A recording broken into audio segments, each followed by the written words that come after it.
रजनी और अमर की शादी को अभी कुछ ही महीने हुए थे। अमर अपनी पत्नी रजनी से बहुत प्यार करता था। शुरू के कुछ दिन तो सब कुछ ठीक ठाक चलता रहा, लेकिन फिर छोटी छोटी बातों पर अमर और रजनी का झगड़ा होने लगा। अरे, तुमने फिर से गीला टॉवेल बेड पर डाल दिया। कितनी बार तुमसे कहा है कि सारा बेड गीला हो जाता है। अरे गुस्सा क्यों कर रही हो? गलती हो गई मुझसे, अगली बार ध्यान रखूंगा बस। हर बार पर बस यही कह के चल देते हो। सारा दिन सफाई तो मुझे करनी पड़ती है ना। देखो रजनी, इस तरह नाराज मत हो। मैंने कहा ना, मैं ध्यान रखूंगा आगे से। और फिर रात के वक्त रजनी अपना बिस्तर उठाकर बेडरूम से बाहर जाने लगती है। अरे क्या हुआ रजनी? सुबह वाली बात पर अभी तक नाराज हो क्या? नहीं, ऐसी कोई बात नहीं है। तो फिर तुम अपना बिस्तर लेकर कहाँ जा रही हो? मैं मम्मी जी के कमरे में सोने जा रही हूँ। मम्मी जी अकेली है ना। अरे कैसी बात करती हो रजनी? शादी के बाद लड़कियां अपने पति के पास अपने बेडरूम में सोती हैं। सास के पास कौन सोता है? मैंने कहा ना, मेरा मन कर रहा है इसलिए मैं मम्मी जी के पास सोने जा रही हूँ।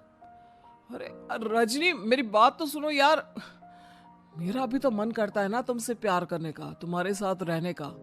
ऑफिस से थका हारा आया हूँ और तुम मम्मी जी के पास सोने जा रही हो। देखो, मुझे आज अपनी सास के पास सोने का मन है और मैं जा रही हूँ। इतना कहकर रजनी अपनी सास के साथ सोने के लिए उनके कमरे में चली जाती है। रजनी बेटा, तुम यहाँ? मम्मी जी, क्या मैं आपके पास सो सकती हूँ? हाँ हाँ बेटा, क्यों नहीं क्यों नहीं, बिल्कुल सो सकती हो। लेकिन सब ठीक तो है ना? अमर के साथ झगड़ा हुआ है क्या? नहीं नहीं मम्मी जी, मैं रोज रोज इनके साथ उस कमरे में सोकर बोर हो चुकी हूँ। थोड़ा सा चेंज हो जाएगा इसलिए आपके पास सो जाती हूँ। आपको कोई ऐतराज हो तो बता दीजिए। अरे नहीं नहीं बेटा, ऐसी कोई बात नहीं, सो जाओ। और फिर अगले दिन। अमर बेटा, तुम्हारा रजनी के साथ कोई झगड़ा हुआ है क्या? नहीं तो मम्मी, ऐसे तो कोई बात नहीं है। क्यों, क्या हुआ? अरे वो कल रात मेरे कमरे में सोने आ गई थी तो मुझे लगा सब ठीक तो है ना बेटा। नहीं मम्मी जी, वो ऐसी बस उसका मन किया होगा। कह रही थी कि मम्मी अकेली है इसलिए आपकी चिंता हो रही थी।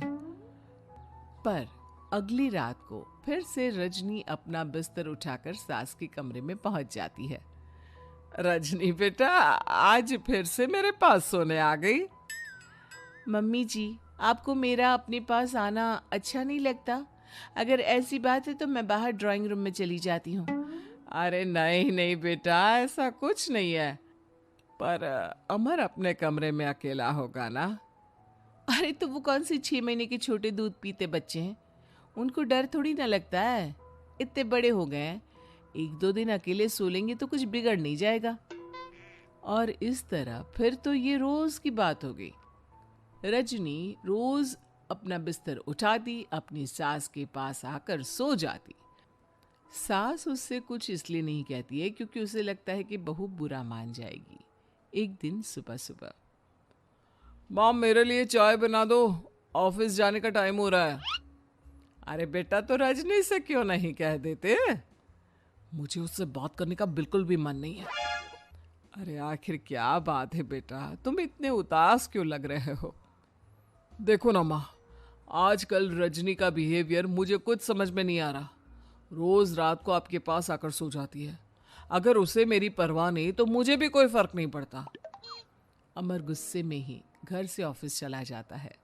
ये देखकर सास बहुत दुखी हो जाती है। और फिर अगले दिन, मम्मी जी, मैं आ गई आपके पास सोने। हाँ बहू, सो जाओ। पर वो क्या है ना, आज मेरा पुरानी फिल्में देखने का बड़ा मन कर रहा था। कोई बात नहीं, सो जाओ, मैं पिक्चर देखती रहूंगी। ठीक है मम्मी जी। रजनी की सास तेज आवाज में अपने कमरे में टीवी चलाकर रखती है। इसकी वजह से रजनी को नींद नहीं आती, लेकिन वो पूरी रात करवट बदल बदल कर सोने की कोशिश करती रहती है। सास को लगता है कि अब रजनी उसके कमरे में सोने नहीं आएगी, लेकिन अगली रात फिर रजनी उसके कमरे में सोने के लिए पहुंच जाती है। मम्मी जी मैं आ गई। अरे बेटा, मुझे लगा कि कल तुम ठीक से सो नहीं पाई थी। जाओ अपने कमरे में आराम से सो जाओ ना बेटा। अरे नहीं मम्मी जी, कोई प्रॉब्लम नहीं है।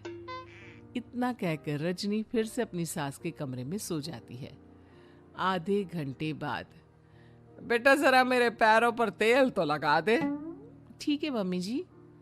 रजनी अपनी सास के पैरों पर तेल लगाकर जैसे ही सोने लगती है, आधे घंटे बाद फिर से, बहू मेरे सर में बहुत दर्द हो रहा है, जरा मेरा सर तो दबा दे। ठीक है मम्मी जी, दबा देती हूँ। बहुत जोर से नींद आ रही है। अपनी सास का सर दबाकर रजनी फिर से सोने की कोशिश करती है, पर आधे घंटे बाद फिर से, अरे बहू बड़ी जोर से प्यास लगी है बेटा, जरा किचन से पानी तो लेकर आ। अरे मम्मी जी, जैसे ही नींद आने लगती है कुछ मांग लेती है। रजनी चुपचाप जाकर किचन से पानी लेकर आती है। इस तरह रजनी की सास पूरी रात हर आधे आधे घंटे पर उसे किसी न किसी बहाने से जगाती रहती है। रजनी परेशान हो जाती है। सास को लगता है कि इस बार वो उसके कमरे में सोने के लिए बिल्कुल नहीं आएगी, लेकिन अगली रात फिर से रजनी वहां पहुंच जाती है। मम्मी जी, आज मैंने आपकी दवाई, पानी सब कुछ लाकर रख दिया है। अब आप प्लीज चुपचाप सो जाइएगा और मुझे भी सोने दीजिएगा। देखिए 2 रातों से ना मैं सो ही नहीं पाई हूँ। अच्छा ठीक है बेटा, सो जा। थोड़ी देर के बाद रजनी की सास बहुत जोर जोर से खर्राटे लेना शुरू करती है। खर्राटे इतने तेज होते हैं कि रजनी के कानों में दर्द होने लगता है। हे भगवान, मम्मी जी को क्या हो गया है? क्या करूँ, कहाँ जाऊँ मैं? परेशान होकर रजनी वापस अपने कमरे में जाती है।